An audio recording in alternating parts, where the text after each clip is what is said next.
I guess in some way we're all a bunch of weirdos. When you really get to know somebody, you go, wow. But we kind of cover it up. And so I've been going over stories in my life that have led me to where I am and how I can empathize with men. And I say that because I keep getting asked the question, like, how are you like this? How do you see it? And I sometimes I don't really get it either, why I can, and it's harder for other women. Here we are anyways. Welcome back to Far From Eden. And please hit like and subscribe on your way in if you haven't done so already. I really do appreciate it. Speaking of appreciation, I just want to take a second and say that your all's comments on the last video that I did, very personal video, talking about my ordeal with multiple sclerosis for the last 24 years and growing up as a child with it that I didn't know before that. Your all's responses have been just overwhelmingly sweet and supportive, loving. I'm not shocked. It's what I already know about you, about men. I really appreciate it. I cannot say that emphatically enough, but I really do appreciate it. It was really awkward for me to talk about it, just because why would I hold anything back?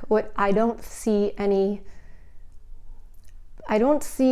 a reason to hold anything back, especially when we're trying to go, well, how did I arrive at the conclusions I've arrived at, and why can I empathize with men and see what you're all going through? Yes, that's still the heater. I haven't gotten the first check from YouTube yet for the new microphone. I am so sorry. I checked the mail yesterday. It was not there. Was it today? It was today, because I had to go to the doctor today for a regular checkup. I don't like those. Anyway, but they give me my symptom management stuff. Oh, and by the way, to the guys that suggested the carnivore diet, I've been thinking seriously about it. The problem is that I'm a big wimp, and because I'm such a sensitive softie, I actually don't eat animals at all.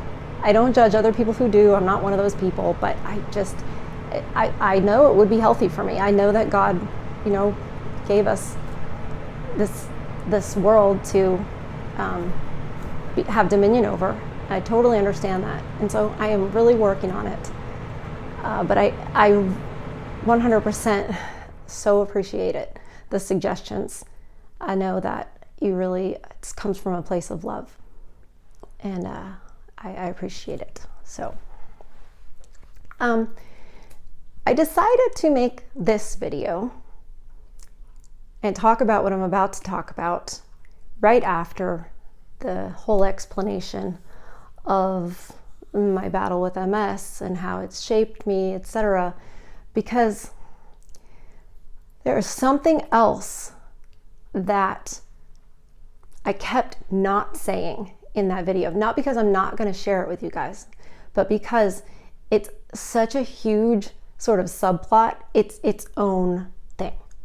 And so what I did was I rewatched the video that I made, because just to remind myself what were those points that I was sort of shelving in my mind, because I was like, I'm going to tell them sort of the background to this. So it's probably, it's harder than talking about the MS, actually. This part is, and if I've shared it before with you guys, I don't remember if I have.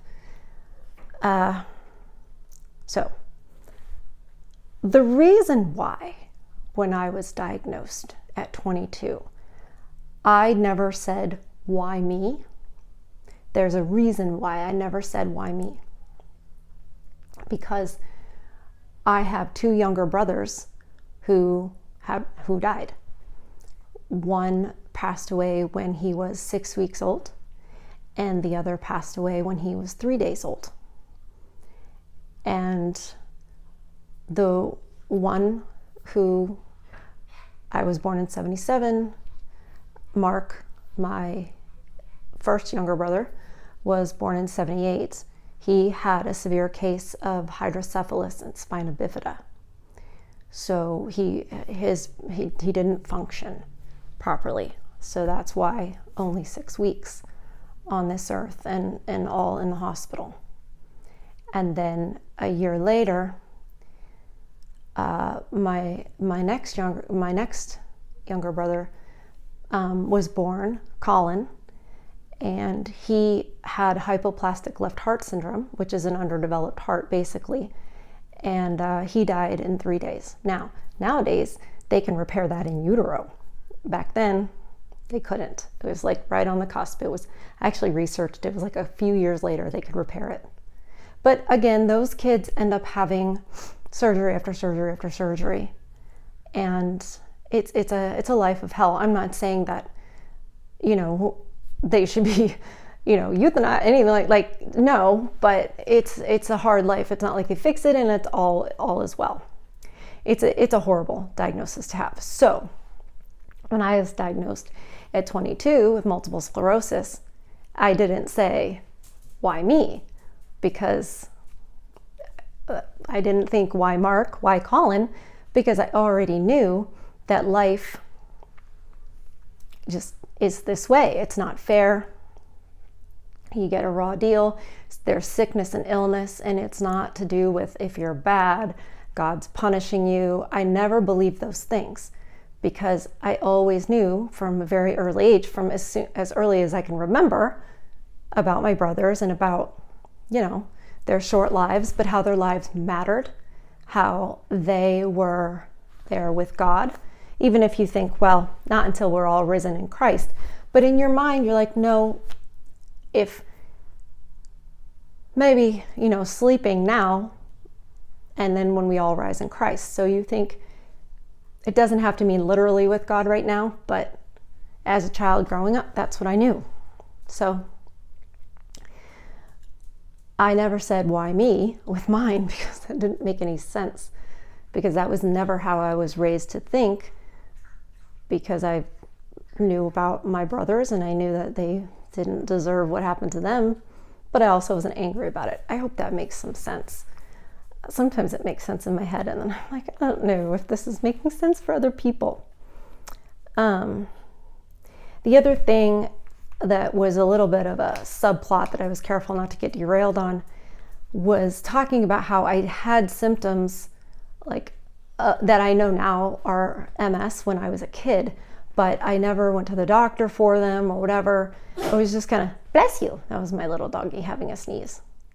I'm sorry. You're not the star of the show right now. You're a little pet. She says, I'm jealous. Okay. So, sorry, I got distracted. I got distracted by her cuteness. She keeps me going. So I had it when I was young, but I didn't, we were raised not to complain and not to anything, but also I didn't have a family doctor growing up. So it's not like I was going in for physicals. We just went to the urgent care. I didn't have a pediatrician. I think looking back, I realized, I think my parents were like, well, don't go to the doctor, nothing's the matter. The last thing they were going to do is have something really looked into. When I hurt my knee, they took me to the chiropractor. And it just, I understand. It's not okay, but I understand. And I was taught to, keep a stiff upper lip, chin up. That was very much my, the British side, the father side of that. But I realize now it wasn't really for me to be strong. It was because they couldn't take any more. My parents couldn't. They couldn't handle any more sickness, illness, whatever. So denial was not just a river in Egypt. And so losing your siblings when they're young, I guess it really depends on how your parents handle it by how that shapes you. The way my parents handled it, aside from not taking me to the doctor, for things. When I broke my arm, they took me to the urgent care, and we got our shots and everything. But I knew where Mark and Colin were.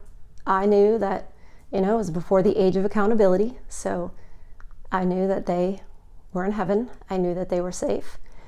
One of the things that my parents, particularly my mom, would say is that, they never had to face the trials and the hardships of this world.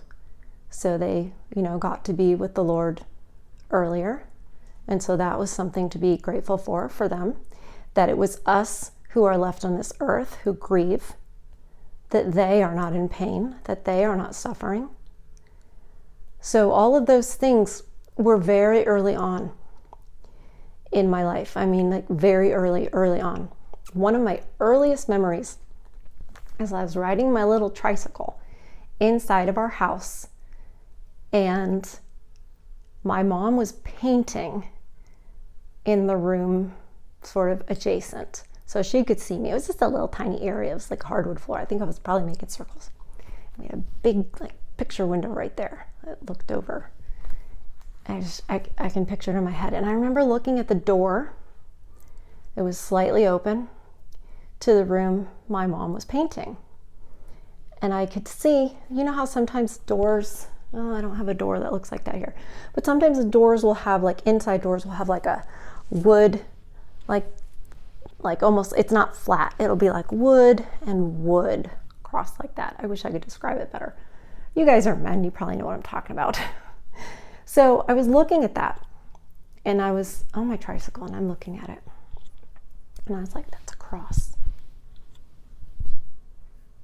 And it's made out of wood. And I was like, cross made out of wood. And my mom remembers this memory. Remembers this memory. She remembers. So what I did was, I said to my mom, my big revelation, and I was probably 3 years old. I knew we moved from that house when I was 4. So I wasn't more than 4 years old. And she said that, I said to her, don't you think it's weird that, or something like that, I'm not sure my exact verbiage, but I pointed out that Jesus was put to death on a cross that was made of wood, and he was a carpenter. So it's almost like he built his own cross.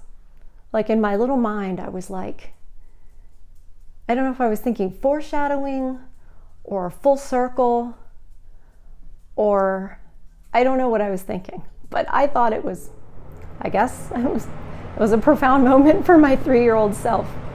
The reason I'm telling that story is because I just have always known. My whole life, I've just always, I never had a moment where I was like, oh, I'm learning about Jesus for the first time, or I'm accepting him for the first time, or it's never been like that. I've had moments where I've gone deeper into my relationship with him. I've become, I think, more of the person that he says we should be for our own good. And I'm not trying to make this into a giant religious discussion at all. I'm just explaining how I got here and what my roots are. And this is a huge part of it.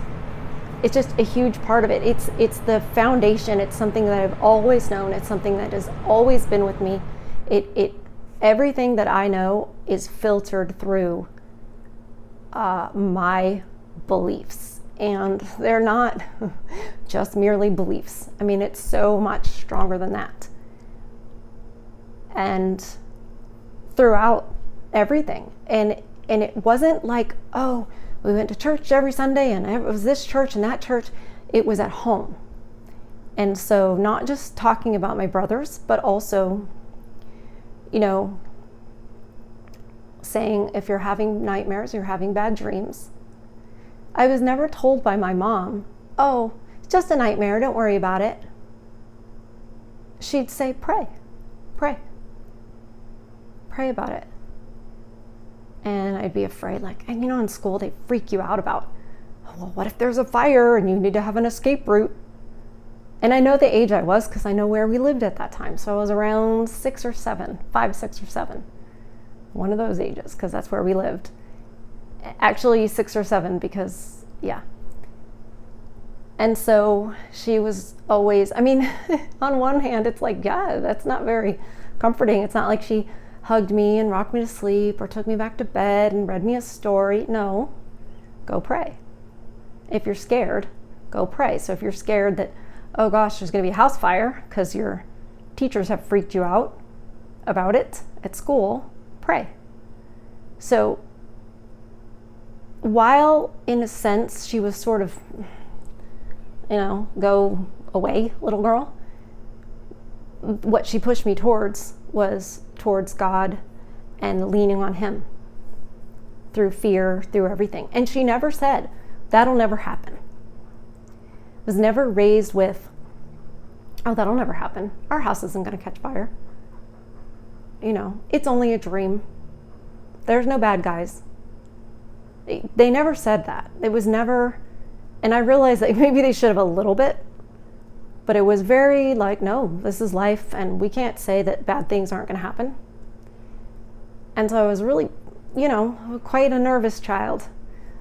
But at least I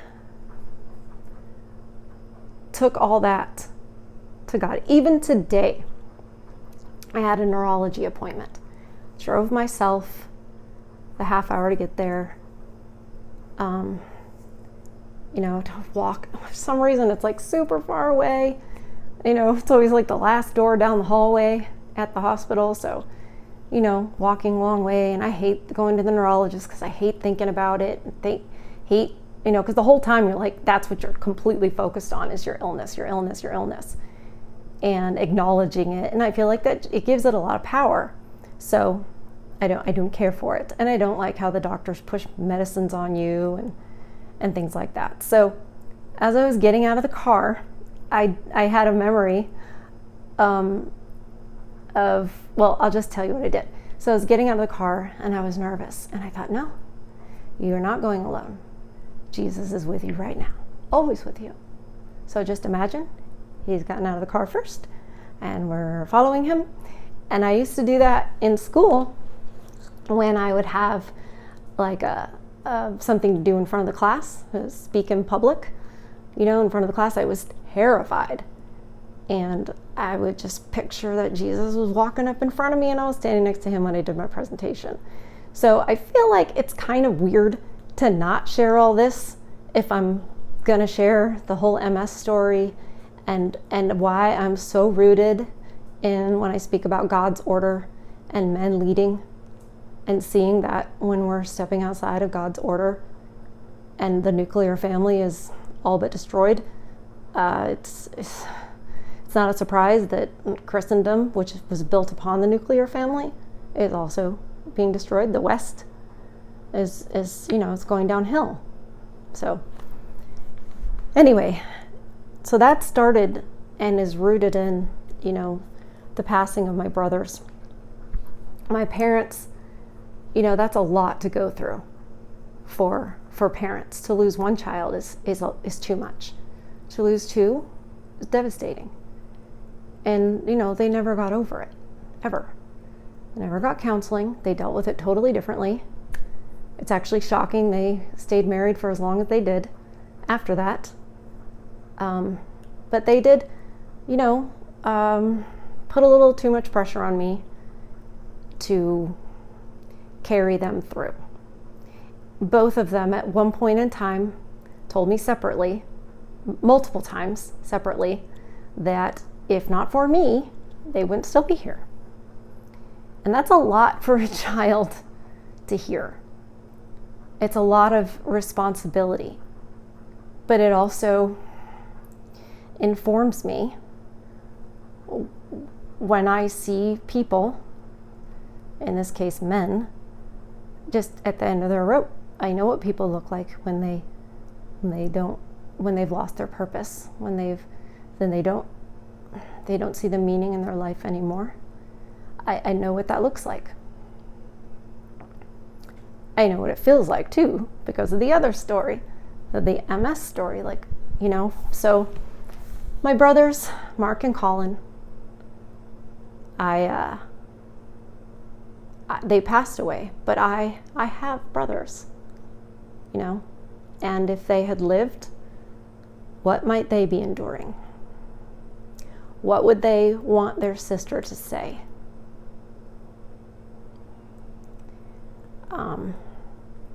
I hope that they would be happy with the things that I say. I hope that they would think that I'm helping.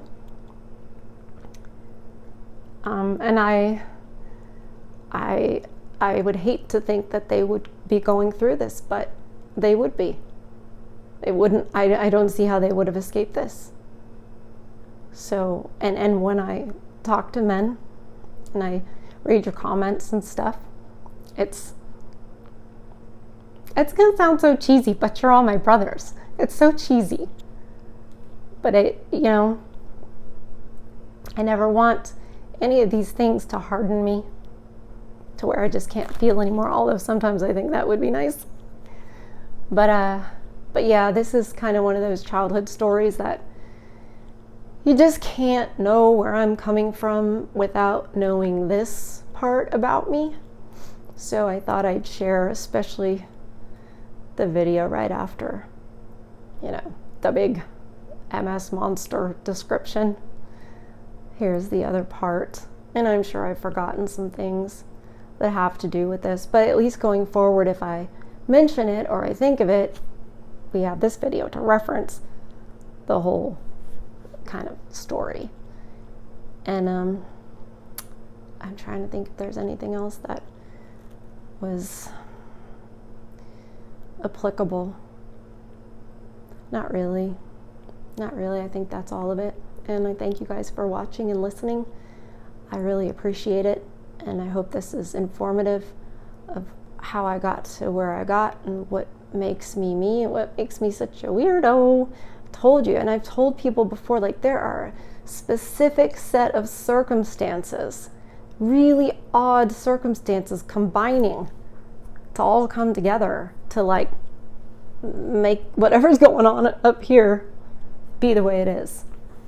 So, and this is a huge part of it. There's no way I would not be who I am today. I would not have the faith that I have. I just wouldn't. I wouldn't. So, I want you guys to take care of each other. I really do want you to take care of each other. And I want you to take care of yourselves, right? Because you're here for a reason. You have a purpose. You really do. I know that you do. Anyway, I look forward to your comments. Thank you so much. And I'll see you guys on the next one. Okay.